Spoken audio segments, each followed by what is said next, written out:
इंदौर में परिवार सहित भीख मांगते पकड़ाई महिला को लेकर अजब गजब खुलासा हुआ है। उसने उज्जैन रोड के लव कुश चौराहे से पिछले 45 दिन में 2.5 लाख रुपए की भीख मांगी है। साल भर के 1-1.5 लाख रुपए दीदी कमा कमा के कैसे करता है दीदी? जब 1-1.5 लाख रुपए आप कमा लेती फिर भी भीख मांगते?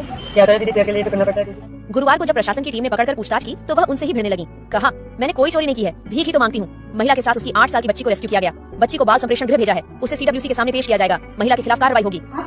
ये है मलाना खान। इनकी 30 करोड़ की नेटवर्थ है और इनके 2 बड़े बड़े फ्लैट भी हैं। और ये है भरत जैन, जिसकी 7.5 करोड़ की नेटवर्थ है। पर आखिर इतना कमाने वाले ये लोग हैं कौन? तो ये हैं बेगर्स। जहां भारत में एक पढ़ा लिखा इंजीनियर 20 से 25 हजार की नौकरी करता है, और अगर किसी के पास साइंस स्ट्रीम नहीं है और वो एक टायर 3 कॉलेज से ग्रेजुएट है तो उसकी स्टार्टिंग जॉब 5 से 10 हजार रुपए की लगती है। वहां पे ये बेगर्स 2 से 4 करोड़ की प्रॉपर्टी बना के बैठे हैं। और ये सिर्फ 2 या 4 एग्जाम्पल नहीं है, ऐसे बहुत सारे एग्जाम्पल आपको रोड पे देखने को मिल जाएंगे। ये बेगर्स आराम से महीने में 40 से 80 हजार कमा लेते हैं। YouTube पे ऐसी काफी वीडियोस अवेलेबल है जिसमें लोग भिखारी बनकर रोड पे बैठ गए ताकि देख सके कि आखिर भिखारी एक दिन में कितना कमा लेते हैं। और रिजल्ट काफी शॉकिंग था। 1 घंटे में उनके पास 200 रुपए जमा हो गए और एक जने के पास तो 250 रुपए भी जमा हो गए थे।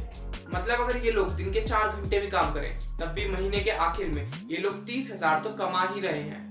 अब सोचने वाली बात ये है कि अगर इस चीज में इतना पैसा है तो इसको पढ़े लिखे लोग क्यों नहीं कर लेते? तो ये है मिसेस फरजोना। इनका बेटा आर्किटेक्ट है। इनका हैदराबाद में एक बहुत बढ़िया घर है और ये खुद लंदन में एक अकाउंटेंट का काम करती थी और वहां पे इनकी सैलरी बहुत अच्छी थी। But today she is bagging in Hyderabad and making lakhs of money. अभी थोड़े दिन पहले पुलिस ने इंदिरा बाई नाम की एक बैगर को कस्टडी में लिया और तब पता चला कि उसने 45 दिन में 2.5 लाख रुपए सिर्फ भीख मांग के कमाए थे। और वो सारी भीख उसकी बेटी ने मांगी थी और ये काम वो जबरदस्ती कर रही थी।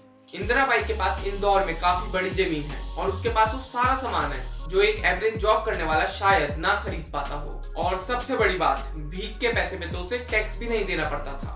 अब लोग भीख किसको देते हैं? बच्चों को, औरतों को, या फिर जिसके हाथ पैर नहीं है उनको। और लोगों के इसी इमोशंस के साथ खेलकर इसके पीछे चलती है गैंग। ये माफिया ग्रुप्स ट्रैफिक में ही घूमते रहते हैं। जैसे ये जो भिखारी होते हैं इनसे ये माफिया ग्रुप्स भीख मंगवाते हैं, उन्हें एक सैलरी देते हैं और बाकी पैसा खुद रख लेते हैं। अब सोचने वाली बात यह है कि भिखारी लोग इनसे डरते क्यों हैं?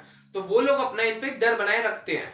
माफिया उनके बच्चों को मारने की धमकी देते हैं और ये जो गैंग होती है ये लोग बच्चों के हाथ पैर तोड़ देते हैं, उनकी आंखें खराब कर देते हैं ताकि वो लोग जाकर भीख मांगे और लोग फिर उन्हें भीख दे देते हैं। अब सब लोग तो इन माफियाओं की वजह से भीख नहीं मांग रहे।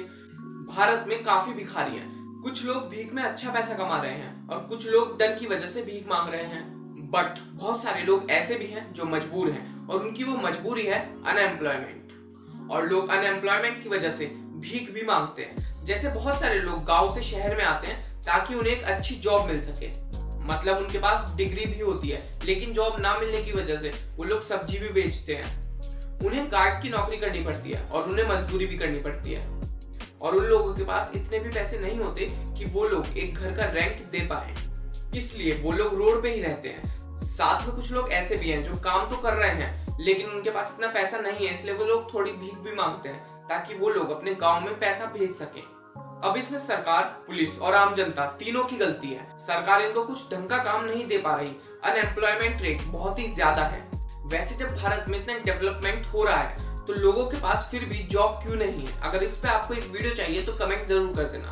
अब जिन लोगों के पास जॉब नहीं है वो 5 से 10 हजार रुपए लगाकर एक सब्जी वगैरह का ठेला शुरू करते हैं तो उनसे पुलिस वाले वहां खड़े होने का एक्स्ट्रा पैसा मांग लेते हैं और फिर भी उनका ठेला वहां से उठाकर फेंक देते हैं। एक ये भी बात है कि अगर वो लोग रोड पे खड़े रहेंगे तो उसमें हमें ही दिक्कत होगी। पर बात यह है कि सरकार का यही तो काम है ना कि अगर सरकार बड़े बड़े बिजनेसमैन का 5,000 से 6,000 करोड़ का लोन माफ कर सकती है तो लोगों के पास अगर जॉब नहीं है तो उन्हें एटलीस्ट उनका छोटा मोटा काम करने के लिए थोड़ी जगह तो सरकार दे ही सकती है।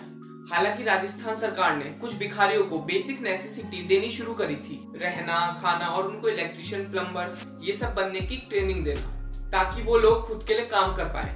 बट ये चीज बहुत सारे लोगों के लिए अभी नहीं हो रही। और आप भी एक काम कर सकते हो, अगली बार भीख में पैसे देने की जगह सिर्फ खाने का सामान दे दो, क्योंकि आप उनकी बेसिक नेसेसिटी तो पूरी कर सकते हो, बाकी और फैसिलिटीज तो उन्हें खुद मेहनत करके ही लेनी चाहिए, नहीं तो भारत में भिखारियों की मात्रा और बढ़ती जाएगी। पहले तो लोग रोड पे कैश मांगते थे, उसके बाद लोग रोड पे खड़े होकर यूपीआई से पेमेंट करवाने लगे, और अब तो लोग रोते हुए रील्स बनाते हैं और ऊपर एक यूपीआई चिपका देते हैं। और इन सब चीजों से लोग मेहनत नहीं करना चाहते, और अगर 2 मिनट रोकर वो लोग हजारों रुपए कमा रहे हैं, तो देखा जाए तो पूरे दिन मेहनत करने से तो अच्छा ही काम है ये। आपको क्या लगता है, बेगर्स को किस किस तरह से रोका जा सकता है? अपने थॉट्स कमेंट में लिख दो। बाकी सब्सक्राइब तो आपने कर ही दिया होगा।